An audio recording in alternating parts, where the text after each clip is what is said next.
Section 1. You will hear a conversation between a customer service representative and a customer who demands a full refund.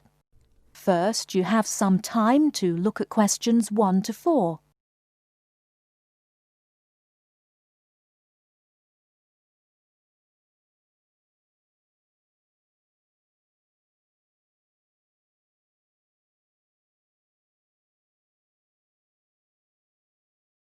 Now we shall begin. You should answer the questions as you listen, because you will not hear the recording a second time. Listen carefully and answer questions 1 to 4. Hello and welcome to Under Pressure Enterprises Customer Service Department. This is Kelly. How may I help you? Yes, I'm calling about one of your rice cookers I just purchased. What seems to be the problem, sir? Seems? There's no seeming about it. The blasted thing shoots hot steam all over the place, that's what. It nearly scalded my hand when I went to open it. Why, it could have killed the cat or something. It could have exploded and killed my wife and me. Sir, please calm down. As long as the steam escapes the cooker, it won't explode. So you're telling me there's no problem? Are you calling me a liar? Sir, no one is calling you a liar. Yes, so I demand a full refund. Under Pressure will be happy to refund your money, sir. Now, I just need some basic information. Okay. Sorry, I do tend to get a little hot under the collar. My wife tells me to slow down. So, what do you need to know? Sir, don't worry. I just need to ask you the model number of the cooker. Where are my glasses? Here. Let's see. It's R242. R242. Okay. And how much did you pay for the product? £89.99. It was on sale, I guess I should tell you. Thank you, that's honest of you. Now, where did you buy the cooker? Which store and which branch? At that big Electric Life appliance store downtown. The city centre branch? That's the one. And you say the problem is that the steam escapes? Yes, it does. No problem, sir. If there's steam escaping, clearly the cooker is broken or defective. So we have an R242 cooker with an escaping steam problem. It was bought from Electric Life City Centre branch for $89.99. Is that correct? Yes, that is correct. Oh, I nearly forgot. When did you buy the cooker? Just as soon as my wife got the crazy idea she'll live longer if she stops eating good English food, roast beef and mash. No, all she says she wants is rice and vegetables and sauces you'd not soak your feet in. Before you hear the rest of the conversation, you have some time to look at questions 5 to 10.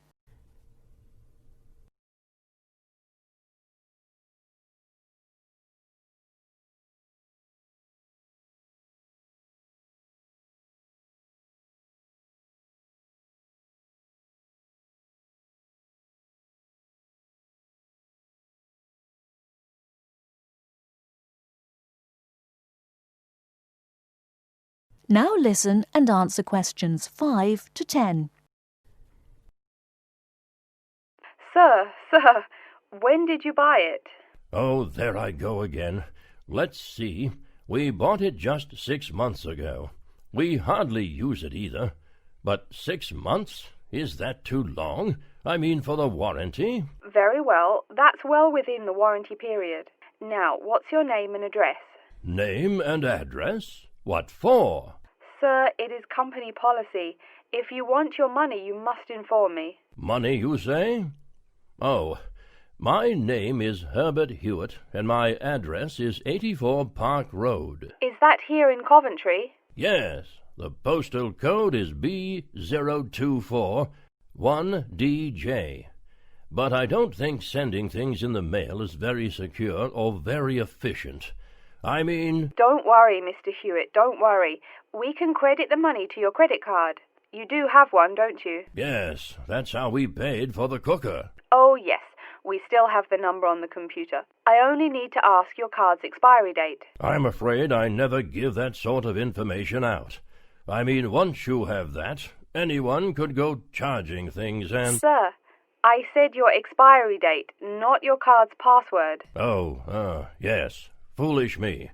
Of course, you didn't say password. Let's see. That will be April 2008. April 2008. Very well. Your card still has nearly 2 months left to go. We'll get that refund right to you, probably by 5 o'clock this evening. You had better. If I don't get my money... Wait. Yes, I know I'm losing my temper again.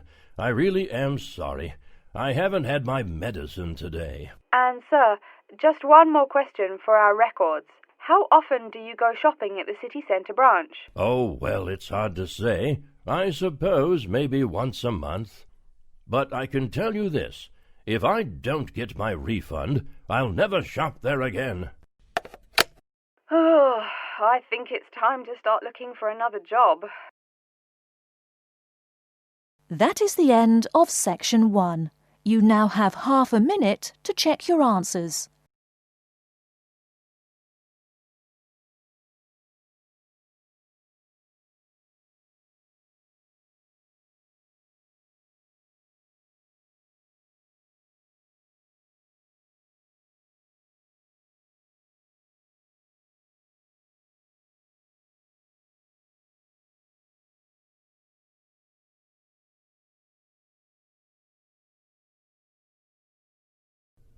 Now turn to Section 2.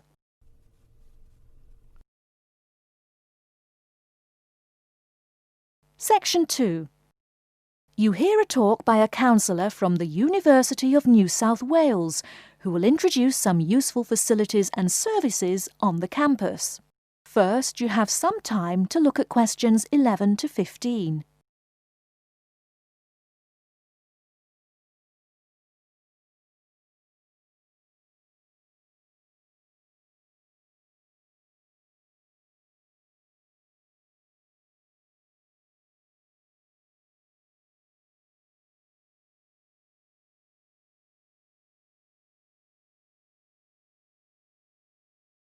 Now, listen carefully and answer questions 11 to 15. Hello everyone, and welcome to the University of New South Wales. The first thing I'd like to do at today's orientation session is get you all oriented. That means tell you the location of some useful facilities and services. So, first of all, take out the maps we gave you all as you came in the door. The map is the big yellow sheet of paper. As you can see on the map, north is at the top, south at the bottom, etc. Which way is north? Well, look through that window on my left, your right. See the rising sun? That would have to be east. So north must be directly behind me. Now, we're at the campus main gate. The recreational facilities are on my right hand, and its opposite is the student centre.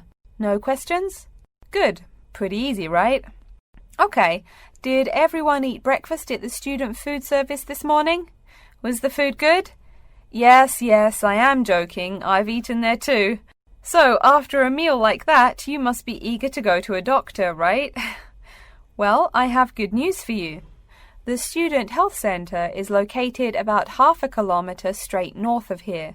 Look on your maps. You see the street on the east side of this building? Ned Kelly Avenue? Just follow that about 500 metres and the health centre will be on your left at the 3rd cross street. Now, I know you all just got here, so you must be wondering how to tell your folks you've arrived safely, how much you miss the dog, and how you already need more money. If you don't have an iPhone, you probably are wondering where to find a computer. Well, I have good news. If you go straight out of its door and walk down the garden street, you'll see the internet unit on your left side, just next to the gym. The hours are posted on the door and the computers are free, but you must bring your student ID card with you. Like I tell everyone, if you need help with anything, you can probably find right here in the student centre.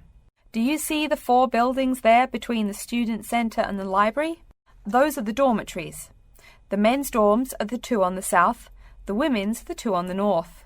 Okay, I'm sorry to have to tell you, but the university has been doing a lot of repairs and remodelling and it's not all done yet. So there may be some small problems with your dorm rooms. Maybe the window doesn't open. Maybe an air conditioner is missing or does not work. If there are any problems, you can go to the complaint office, which is right beside the teaching building between the Parker Street and the Cramer Street. Just tell them your problem and they should have it fixed by the time you graduate in 4 years. I'm joking, but please be patient. There are a lot of little things they need to take care of. Tired of the school food? No? Give it a week. Or maybe you just need a place to get coffee in the wee hours of the night during one of those marathon study sessions. Either way, you definitely have to check out the little cafe just past the women's dormitories. They've got free Wi-Fi, so a lot of students saddle up with coffee and a bagel for hours on end to get work done. Before you hear the rest of the talk, you have some time to look at questions 16 to 20.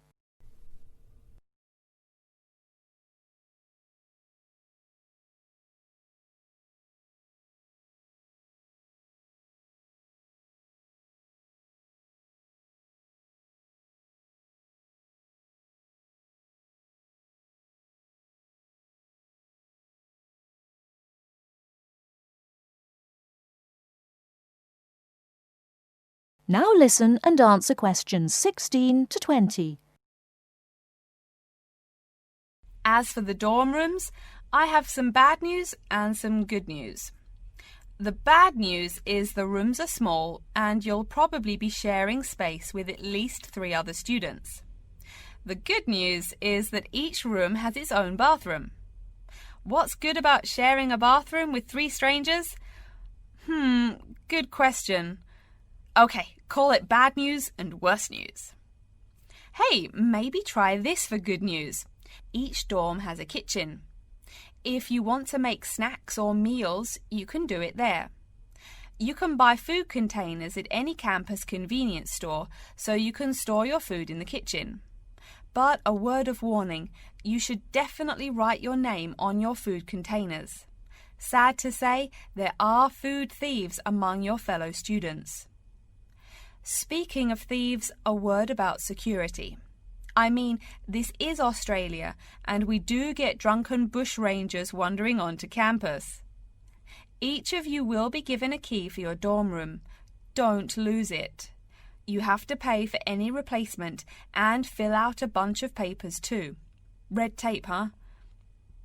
Your key does not work for the front door of your dorm, however.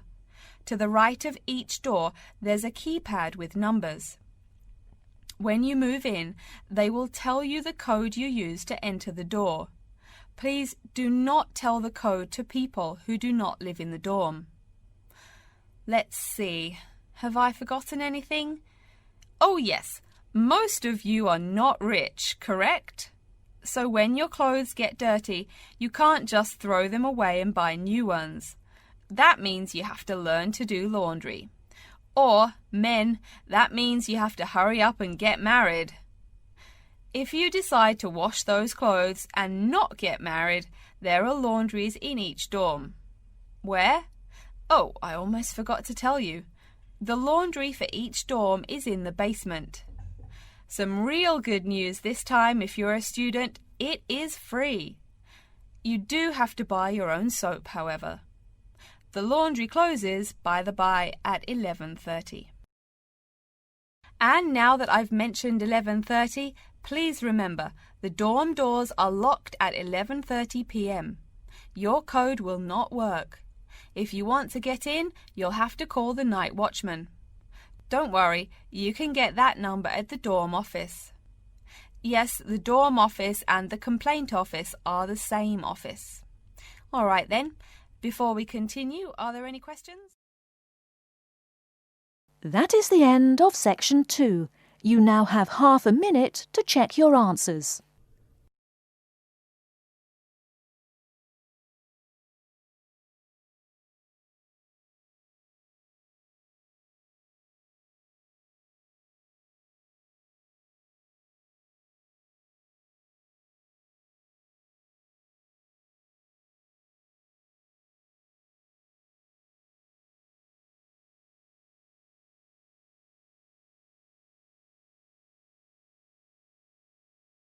Now turn to Section 3. Section 3. You will hear two students called Betty and Bruce talking to Professor Dundee about their own presentation.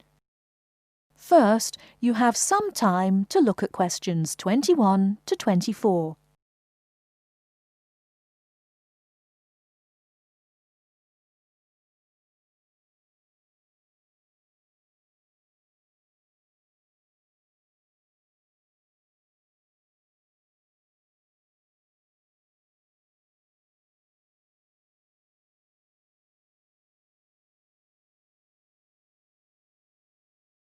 Now, listen carefully and answer questions 21 to 24. Come in. Professor Dundee, we're ready to make our presentation. Oh, yes. I did say 1 o'clock, didn't I? Please, sit down. So, who goes first? Bruce? Or you, Betty? I guess I could. Bruce is always a little shy. Not after he's had a lager for lunch, eh, Bruce? Ha ha! No, Betty really should go first. OK, well, I'm reporting on the effects of different marketing strategies on the cheese and oil markets. Different strategies obviously affect the sales volume differently. I looked at the sales in 2 countries, New Zealand and Colombia. And what did you find? Pray tell. Well, in New Zealand, the sales of both oil and cheese have declined pretty steadily, and in fact, the sales have decreased more quickly than the population. On the other hand, in Colombia, the volume of sales for both products has remained the same. Wait, so you said sales in New Zealand have been going down? Correct. Suppliers have introduced 2 new upscale brands of each product, which are a bit expensive but very tasty. The big ad agencies are trying out a new series of ads that shift the focus from health to great taste. They think that will get sales moving up in New Zealand, where the population is less affluent and generally less health conscious. Brilliant. Thank you. And Bruce? Yeah. My report is about chocolate sales in Italy and Germany. The 2 countries' marketers have found out that you have to market chocolate differently in each country.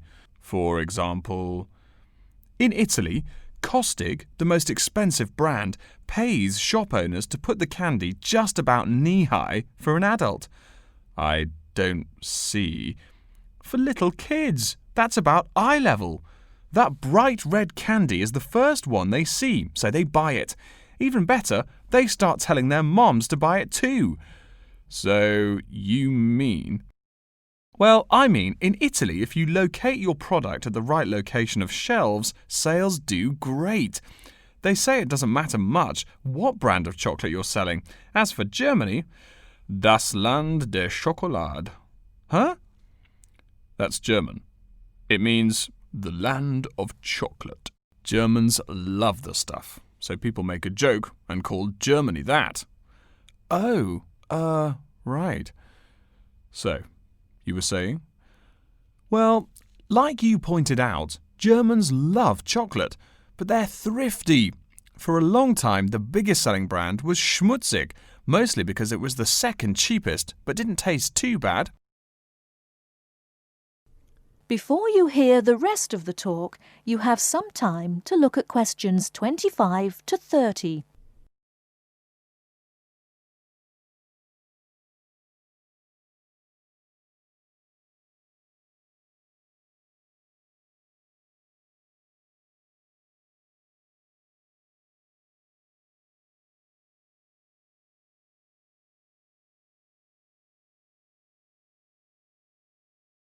Now listen and answer questions 25 to 30. Again, brilliant. A pretty good job, both of you. Tell me, what do you plan to investigate next week? I'm especially interested in the effects of colour on sales of products, so I'll be looking at ads for cosmetics and cleaning products in the local market. You know, like the distinct orange colour of Mr. Muscle, lavatory cleaning products. And you, Bruce? I'm focusing on the effects of different containers on sales of cookies. So I'm going to look into packaging for cookies and how the materials they use will affect the image, and in turn, sales. You know, most containers are paper, but some expensive cookies come in metal boxes. The shiny metal boxes catch people's attention, and the image remains in the memory longer. Well, it sounds like you two are all set. But as always in this course, I urge you both to pay much more attention to the advertisement extensions. That's often the key. All right? Any questions for me before you go? No, I think I'm all set. Thanks. Me too. Thanks, Professor Dundee. See you later. That is the end of Section 3. You now have half a minute to check your answers.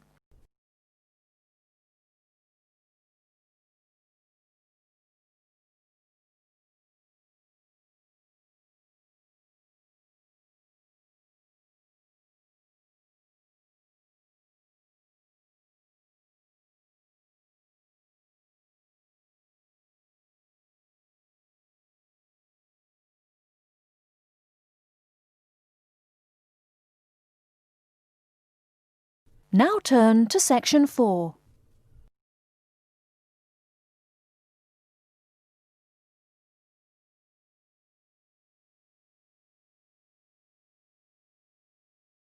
Section 4. You will hear an introduction of the exhibition named 2 Centuries of the Bike. First, you have some time to look at questions 31 to 40.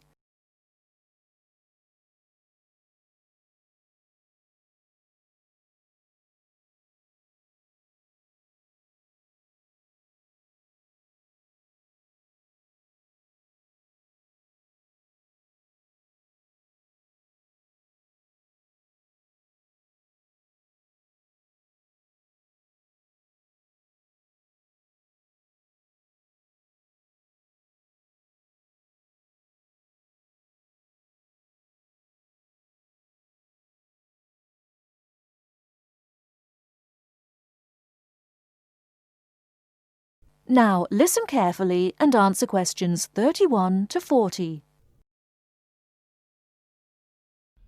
Good afternoon, ladies and gentlemen. I'd like to take this opportunity to welcome you to our exhibition, 2 Centuries of the Bike.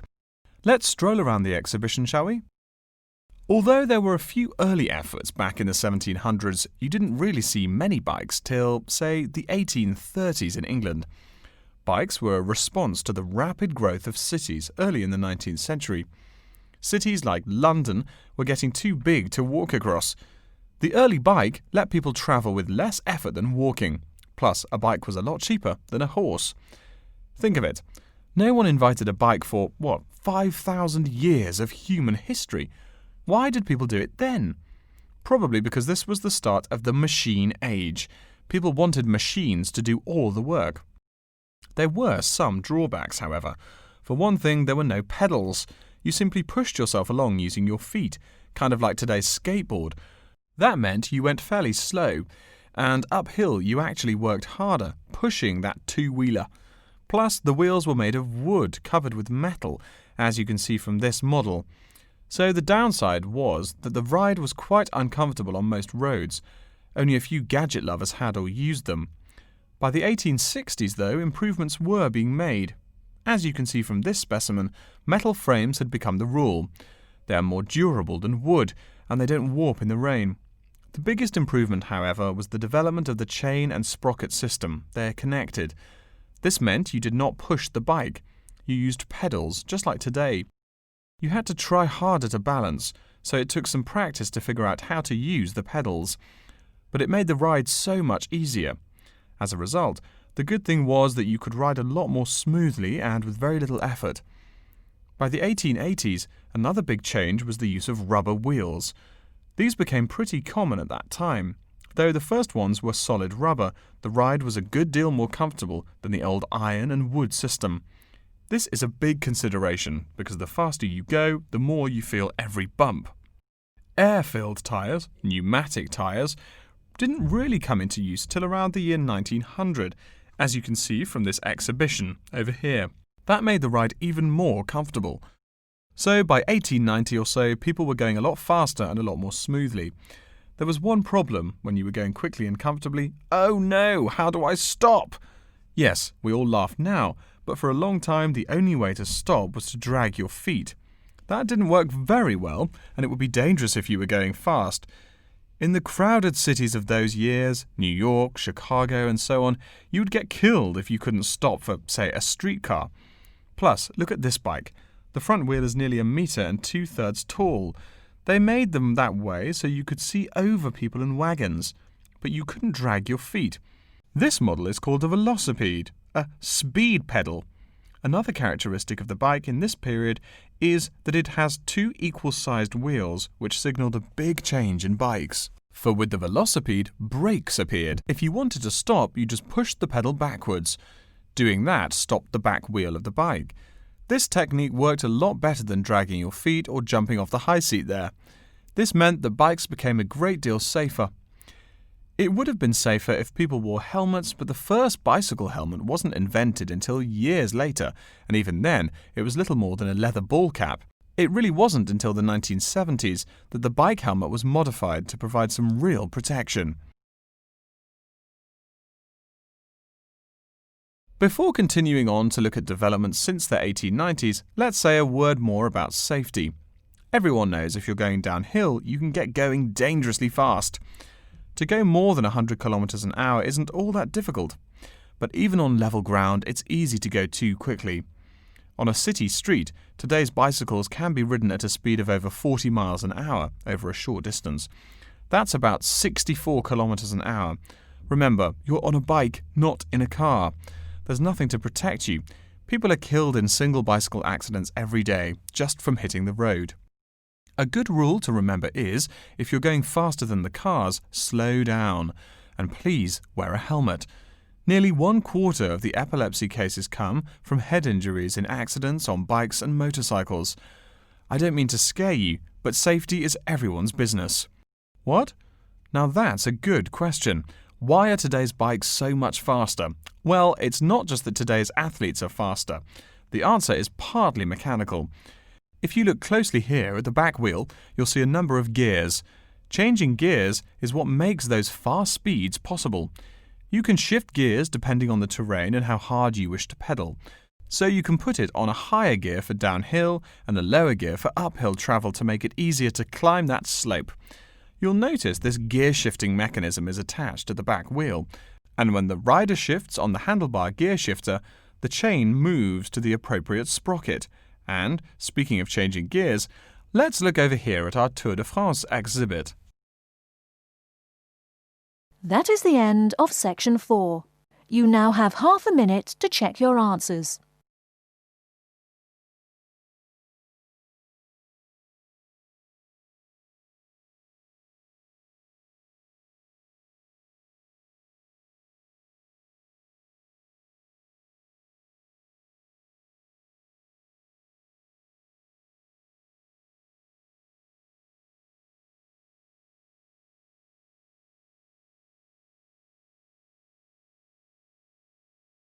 That is the end of the listening test. You now have 2 minutes to check your answers.